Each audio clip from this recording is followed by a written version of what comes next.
Paulang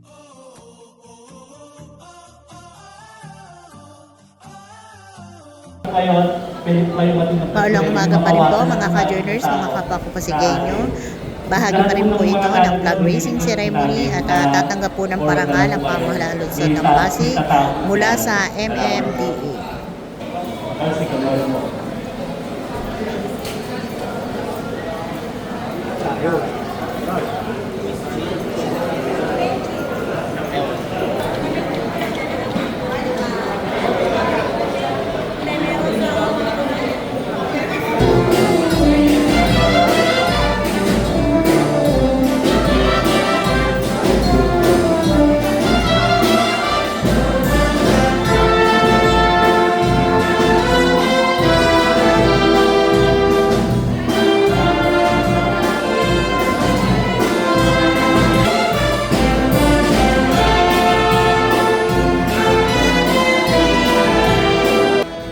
Ayan, at nandito po ang MMDA Chairman, Attorney Don Artes.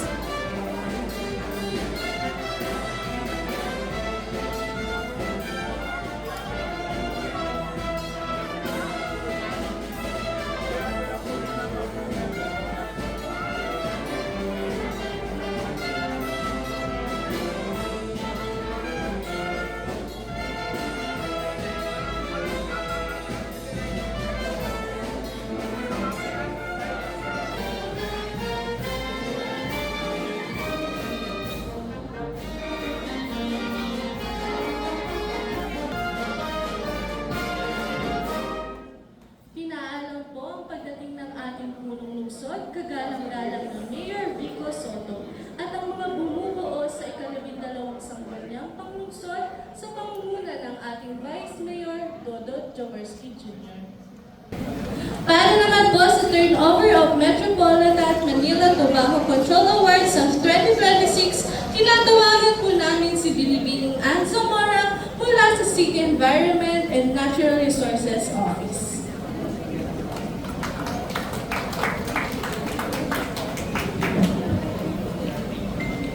Good morning everyone. I'm Ann Zamora from Tobacco Control Office. Good morning po Mayor and sa ating mga City Council. To welcome today's ceremonial turnover of Metropolitan Manila Tobacco Control Awards 2026, organized by the Cultural Affairs and Tourism Office and Praise Committee. This recognition celebrates local government units that excel in implementing comprehensive tobacco control and establishing smoke-free environment across Metro Manila. Following a thorough document review and validation by the representative from MMDA, DOH, MMCHD, DILG, Health Justice Philippines, ASH Philippines, and DISH, we are proud to announce that the Pasig City garnered the highest score among the nominees in the following categories. The categories: Empower Strategies, the Smoke-Free category. This achievement reflects the unwavering commitment of the Pasig City to the public health, environmental safety, and effective tobacco regulation. Furthermore, this award helps position Pasig City as a top contender of the upcoming 2027 International Tobacco Control recognitions. This award is a testament to the hard work and continuous effort of the Pasig City through the Pasig City Smoke-Free Task Force. The relentless work in the policy enforcement, public awareness campaign, terminal inspections, and cessation support services ensures that the Pasig remains a safe and healthy for all. We would like to acknowledge the dedication of all the task force members of these offices, from Liga ng Barangay, City Administrator, City Health Department, City Environment and Natural Resources Office, the City Legal Office, Business Permit and Licensing Department, Public Information Office, City Planning Development Office, Resources Development Office, City Treasurer's Office, City Engineering Office, City Parks and Playground Section, CSWDO, Peace and Order Office, Pasig City Police Station, Local Youth Development Office, Cooperative Development Office, PCLDO, Pasig School Division Office, Toro, Pasig City Jail, PFP Pasig, and from CSO Social Watch Philippines. Thank you for all your steadfast commitment to the protecting our community from the harms of tobacco smoke and vaping. At this time, we invite our Mayor, Victor Maria Regis Victor Soto, and the City Council, along with the members of the Pasig Smoke-Free Task Force, to receive the official plaque of honors and certificate of participations. Ladies and gentlemen, joining us and to officially turn over this award recognizing outstanding leadership in public health and tobacco control, please welcome a leader is a both certified public accountant and a lawyer, a dedicated public servant, committed to building safer, healthier, and smoke-free public spaces across Metro Manila. Let us give a warm round of applause to the Chairman of the Metro Manila Development Authority, MMDA. Please all welcome Attorney Romando Don Artes.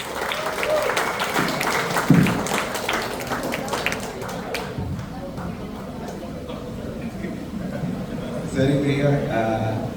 Hindi ko alam na magsasalita. Anyway, ito pong tobacco control ay isang programa ng MMDA na naglalayo na idisiplina. Kasama po ito doon sa Yes to Ayos campaign namin na madisiplina ang ating mga kababayan, lalong-lalo na po na ma-inform sila doon sa masamang dulot sa kalusugan ng paninigarilyo. So kami po, katulong ng iba't ibang LGUs ay naglulunsad ng programa. At lungsod po ng Pasig sa pamumuno po ni Mayor Vico, kasama po yung mga nabanggit ng mga departamento at ang council sa pamumuno ni Vice Mayor Dodon ay na-recognize po bilang pinakamagandang programa sa buong Metro Manila. So palakpakan po natin ang at yan po ay testamento ng maayos na pamumuno and hopefully hindi po natatapos dito yung recognition na yan dahil nabanggit po nga ng ating MC, yan po ay ilalawak natin para sa international award. And sana po manalo po tayo.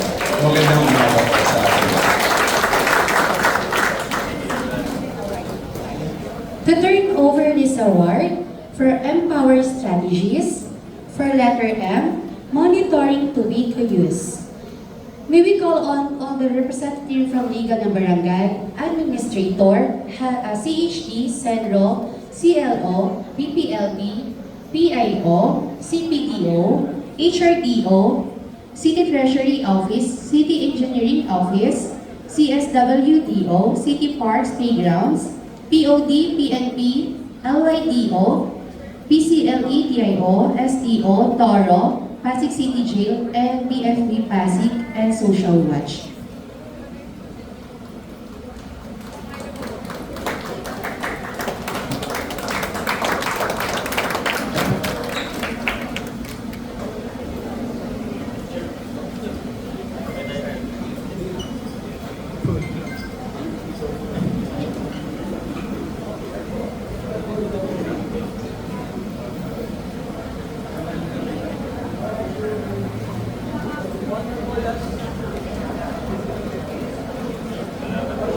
Next letter, stay na lang po tayo dito sa front for letter W.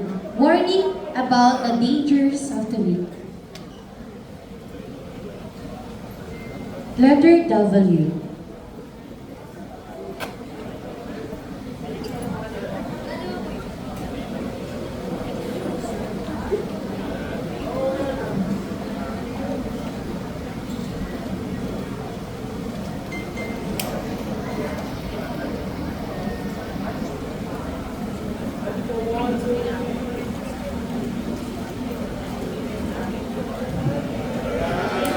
Next po, letter E, enforcing bans.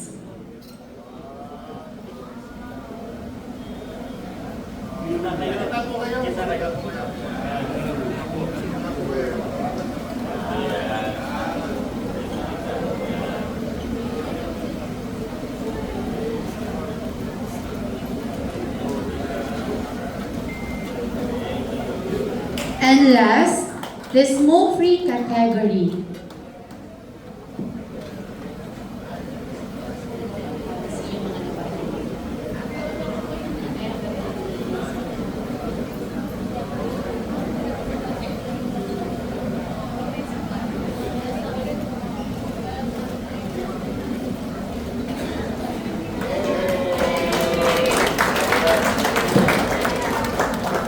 Let us give a bigger round of applause to Pasig City Health and Smoke-Free Task Force for campaigning public health.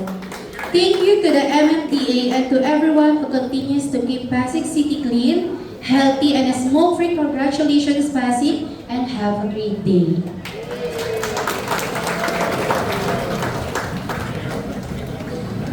Sa pagkakataon pong ito, pakinggan po natin ang mensahe ng ating punong lungsod. Mga kasama, palakpakan po natin Mayor Vico Soto.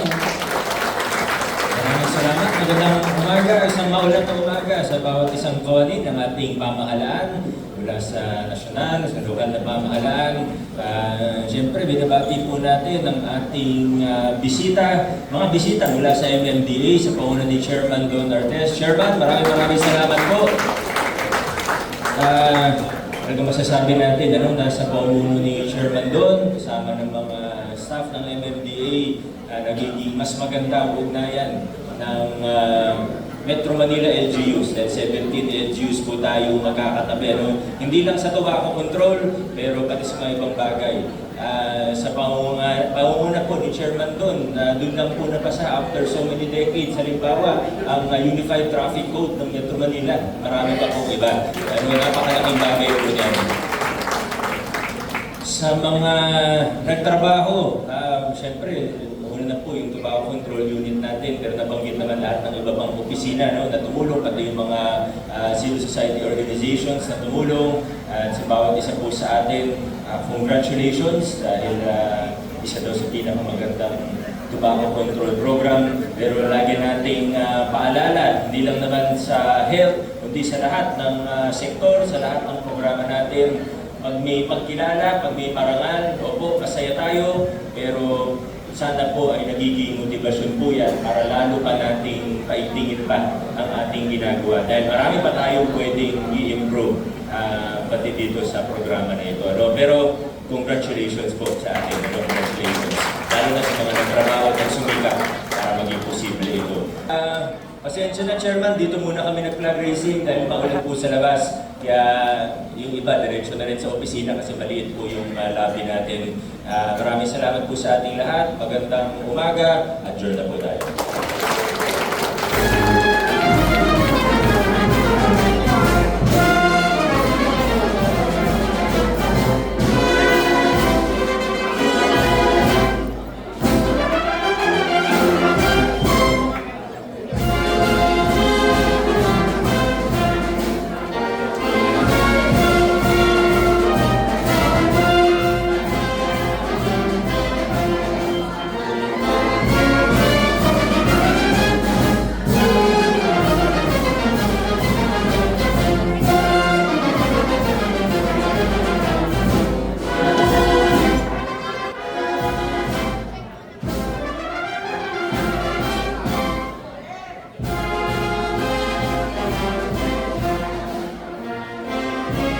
Muli po, congratulations sa pamahalaan lungsod ng Pasig sa pagtanggap muli ng parangal mula sa MMDA Metropolitan Manila Tobacco Control Award bilang sa isa sa pinakamagandang programa sa buong Metro Manila, Smoke Free City, at isa sa ilalahok sa International Award. ang Pasig City. Ayan, at hanggang dito na lang po muna ang ating vlogs. Maraming salamat po sa panonood at para po sa bago pa lang sa ating channel. Welcome po ang lahat and please like and share, comment down below and please subscribe para lagi po kayong updated sa kaganapan sa lungsod ng Pasig. Ingat po ang lahat. Bye!